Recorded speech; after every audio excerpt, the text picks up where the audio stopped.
Assalamualaikum and selamat sejahtera. Okay, hari ni kita masuk unit 8.2 sifat cahaya. Okay, sifat cahaya ni bermaksud ciri-ciri cahaya lah. Contoh macam manusia, kita ada ciri-ciri kita. Contohnya, kita adalah mamalia ataupun kita berdarah panas. So, itu adalah ciri-ciri manusia. So, cahaya pun dia ada ciri-ciri ataupun sifatnya yang tersendiri. Okay, so yang first kali kita tengok sifat cahaya iaitu cahaya bergerak lurus. Okay, katakanlah kamu ada torchlight and then kamu switch on torchlight dan kamu halakan ke hadapan kamu. Okay, jadi lampu ataupun cahaya daripada torchlight itu dia akan memancar ke hadapan. Sebab cahaya ni bergerak lurus. So, dia takkanlah cahaya tu tiba-tiba membengkok ke kiri ke ataupun memancar ke belakang ke. Itu takkan jadilah. Sebab apa? Direction dia adalah lurus. Okay, kat sini saya bagi kamu satu contoh. Okay, gambar yang first. Okay, untuk gambar yang first ni, diberikan kita 3 kepingan cardboard iaitu kepingan A, B dan juga C. Okay, and then dekat belakang cardboard ni ada mata orang. Contohnya mata kamu lah. Mata si pemerhati. Lepas tu kita ada cahaya daripada lilin. Yang kepingan cardboard ni, kamu akan buat lubang dekat tengah-tengah. And then, kamu susun kepingan cardboard ni, kedudukan dia sama sahaja. Maksudnya, lubang tu pun, dia punya kedudukan adalah sama. So, bila kamu dah susun macam tu, kamu cuba telik ikut lubang, kamu boleh lihat cahaya daripada lilin. Sebab apa? Lilin tu ada di kedudukan yang sama juga dengan lubang bagi ketiga-tiga cardboard. Okay, ini menunjukkan cahaya daripada lilin ni dia bergerak terus lurus sahaja. Dia tak ada bengkok-bengkok. Okay, andailah kata cikgu pergi ambil kepingan cardboard B ni, cikgu alihkan sikit kedudukan dia ke kiri. Okay, so kedudukan lubang tu dah tak straight line dah. Apa yang jadi? Okay, kamu tak boleh lihatlah cahaya lilin ini. Sebab apa? Lilin ni bergerak lurus. So, bila lubang tu dah terlari sikit, kamu dah tak boleh nampak cahaya daripada lilin. So, ini menunjukkan cahaya bergerak lurus. Okay, antara contoh aplikasi dalam kehidupan. Okay, kamu tengok gambar yang kedua. Contoh cahaya lurus daripada lampu kereta. Okay, tengok dekat sini kita ada kereta. And then, lampu tu terus menghala ke hadapan kepada orang pejalan kaki ni. Okay, dia bergerak secara lurus. So, itu menunjukkanlah sifat dia yang pertama, iaitu cahaya bergerak lurus. Okay, next. Kita tengok yang kedua. Sifat yang kedua adalah cahaya tak menembusi objek legap. Okay, apa dia objek legap ni? Okay, contoh objek legap ni. Okay, contohnya papan kayu. Okay, contohnya cardboard tadi. Itu adalah contoh objek legap yang mana bila kita tengok sesuatu di sebalik objek legap tu, kita tak boleh nak nampak apa yang ada di sebalik objek tersebut. Okay, contoh kat sini kita ada 3 jenis objek. Okay, yang pertama objeknya adalah objek lut sinar. Lut sinar ni contohnya macam kaca. Okay, and then yang kedua lut cahaya. Yang ketiga adalah legap. Okay, so bila kamu tengok sesuatu yang ada di belakang objek ni, okay, kalau objek lut sinar, kamu still boleh nampak dengan sangat jelas apa yang ada kat belakang kepingan tu. Contoh kat sini kan, dia pegang satu kepingan lut sinar. Okay, kamu boleh tengoklah, oh muka dia dekat belakang tu dengan sangat clear. Kalau lut cahaya pula, kamu nampak muka orang, tapi muka tu jelas tak jelas. Dia macam kabur-kabur sikit. Okay, contohnya kalau kamu tengok cermin tingkap kat sekolah tu kan. Okay, kamu tengok orang di sebalik cermin tu, kamu boleh nampak lah rupa-rupa dia tapi tak clear. And tengok yang last, kita ada objek legap. Katalah orang ni dia pegang kepingan cardboard.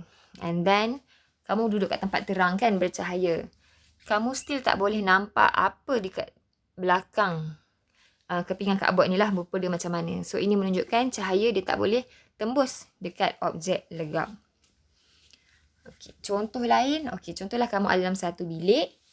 Kamu menghadap dinding. Okay, boleh tak kamu tengok orang yang ada di sebalik dinding tersebut? Dekat luar daripada bilik kamu. Tak boleh kan? Okay. So, menunjukkan kat situ dinding ni adalah objek legap and then cahaya tak boleh nak tembus dinding.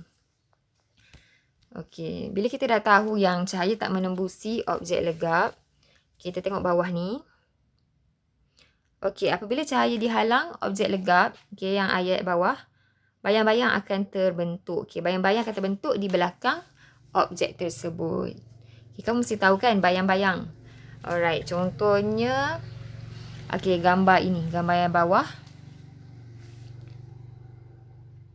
Okey, kamu ada torchlight and then kamu halakan torchlight kepada satu bola. Lepas tu kat belakang tu ada skrin. Okey, ada skrin putih.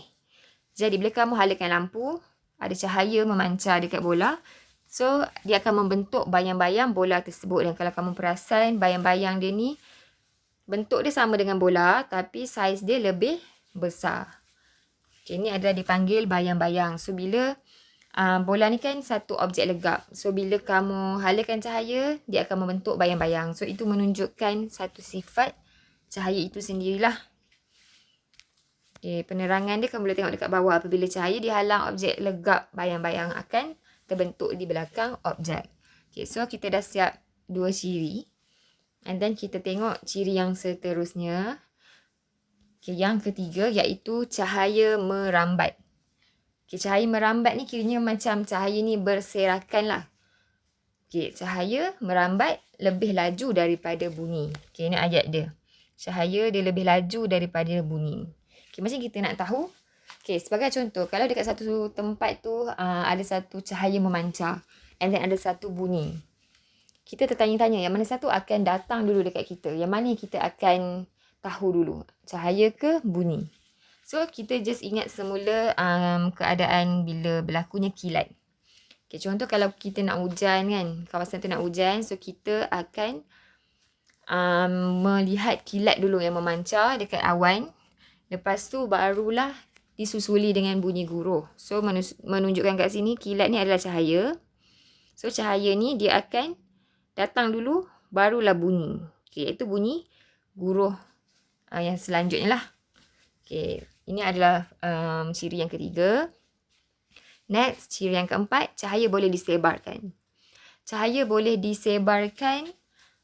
Okay, contoh yang paling senang adalah pelangi. Okay, macam mana pelangi terbentuk?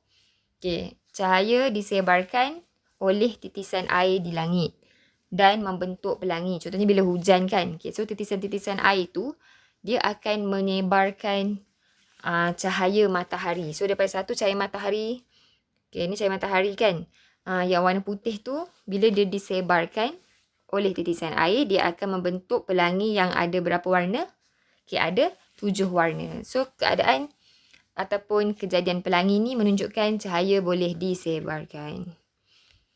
Okay, so kita dah tahu 4 ciri-ciri ataupun sifat cahaya. Okay, next, nak belajar tentang pantulan cahaya. Okay, pantulan cahaya, okay, baca ayat bawah dia. Suatu sinar cahaya yang ditujukan ke atas cermin satah pada sudut tertentu, and then sinar cahaya itu akan dipantulkan ke sudut yang tertentu. Okey. Kat sini cikgu dah bold dah apa keyword dia. Keyword dia cermin satah, sudut tertentu, and then dipantulkan ke sudut yang tertentu. Okey, apa yang perlu kamu ingat pantulan cahaya ni, dia ada 2 hukum pantulan. Okey, macam mana kita nak faham 2 hukum pantulan ni? Kita kena berpandukan kepada satu gambar ini. Okey, dekat gambar ni apa yang kamu boleh nampak? Okey, kamu boleh nampak ada satu cermin. Cermin yang rata, cermin satah nama dia ni. Ini adalah cermin satah. Kemudian dia ada sinar tuju. Sinar tuju ni maksudnya contoh kamu tujukan ataupun kamu halakan cahaya lah. Contohnya cahaya daripada torchlight kan. Okey, so cahaya tu puncanya daripada torchlight and then kamu tujukan ke cermin satah. So, ini akan menghasilkan sinar tuju. And then, apa yang berlaku, sinaran ni akan memantul. So, bila dia memantul, nama sinar tu adalah sinar pantulan. Okay. Jadi, sinar tuju dia ada dia punya sudut dia dekat sini. And then, sinar pantulan sudut dia dekat sini. So, tengah-tengah dia adalah kita panggil sebagai garis normal. Okay, dah siap? Daripada sinilah kita boleh tengok hukum pantulan. So, hukum pantulan yang pertama, Okey, sinar tuju, sinar pantulan dan garis normal semuanya berada pada satah yang sama. Okey, ni sinar tuju yang kita tengok tadi, sinar pantulan dan garis normal berada pada satah yang sama. Okey, hukum pantulan kedua, sudut tuju sama dengan sudut pantulan. Okey, so itu apa maksudnya? Kita tengok balik. Dia kata sinar tuju, pantulan dan garis adalah pada satah yang sama. Okey, betul. Sebab apa? Dia ada satu je cermin satah kat sini. And then sinaran, pantulan, and then garis normal ni semua pergi dekat satu satah yang sama. So, itu maksudnya untuk hukum yang pertama lah. And then hukum yang kedua, dia kata sudut untuk sinar tuju sama dengan sinar pantulan. Okey, maksudnya kat sini. Okey, kalau dekat sini sudut dia 50 darjah, sinar tuju, sinar pantulan ni sudut dia pun akan jadi 50 darjah juga. Okay, dia akan jadi 50 darjah juga. So, dia akan sama. Okay, jadi ini adalah dua hukum yang kamu kena ingat and kamu boleh explain lah. Alright. And then last sekali, gambar 3 kat bawah tu menunjukkan gambar contoh-contoh pantulan. Contohnya image pada permukaan air. Okay, kadang bila kamu tengok sungai kan, kamu boleh tengok pokok-pokok yang ada berdekatan kan. Okay, disebabkan pantulan cahaya. Image pada permukaan lantai dan juga image pada permukaan logam. Contoh sini dia bagi sudu kan. Okay, sudu logam. Kalau kamu tengok belakang sudu logam tu, kamu boleh nampak muka kamu sendiri. So, maksudnya cahaya telah memantulkan image kamu pada permukaan sudu. Okay, so itu sahaja berkenaan dengan pantulan cahaya. Okay, that's all. Thank you.